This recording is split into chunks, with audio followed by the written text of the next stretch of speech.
அப்துல் கலாம் ஐயா போய் அந்த காலத்துல அவர் ஆத்தாப்ப மாசம் வந்து 20,000 கட்டியா பள்ளிக்கூடத்துக்கு படிக்க வச்சாங்க. அரசாங்க பள்ளிக்கூடத்துல தான் படிச்சாரு. என்னப்பா அரசு பள்ளிக்கூடத்துல படிச்சாரு. இன்னைக்கு நம்ம அப்படி கிடையாது. பிள்ளை தவந்தவனே ஒரு மஞ்ச வண்டி வந்துருது. ஏய் கல்பனா, பிள்ளைய காலை கழுவிட்டியா? கழுவிட்டேன் அங்கிள். ஏத்தி விடு, காசு துளைஞ்சிச்சு. அந்த பிள்ளை போய் அங்க போய் அது படிக்குதா இது படிக்குதா, உடனே 1 வயசு 2 வயசு ஆயிரம். அந்த பெத்ததாய பண்ண பக்கத்து வீட்டுக்காரங்க கேட்பேன், உன் மாயன் எப்படி படிக்கிறேன்? 3 மாசம் ஆச்சு. இப்ப ஏன் சொல்றான்? ஏன் சொல்றதுக்கு 80,000 செலவு பண்ணிருக்கேன் ப்ரோ. 1 வருஷம் கழிச்சு இப்ப என்ன படிக்கிறான்? இஜெட் வரைக்கும் வர்றோம்.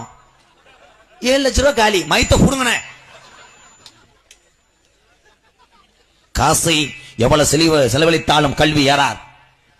அக்கறை கொண்டு படிப்பவன் தான் உலகத்திலே முதல் மாணவனாக வருவான். நானா படிக்கல, அதனாலதான் என்னை பேஸ்புக்ல கெட்ட வார்த்தையை வைறாங்க.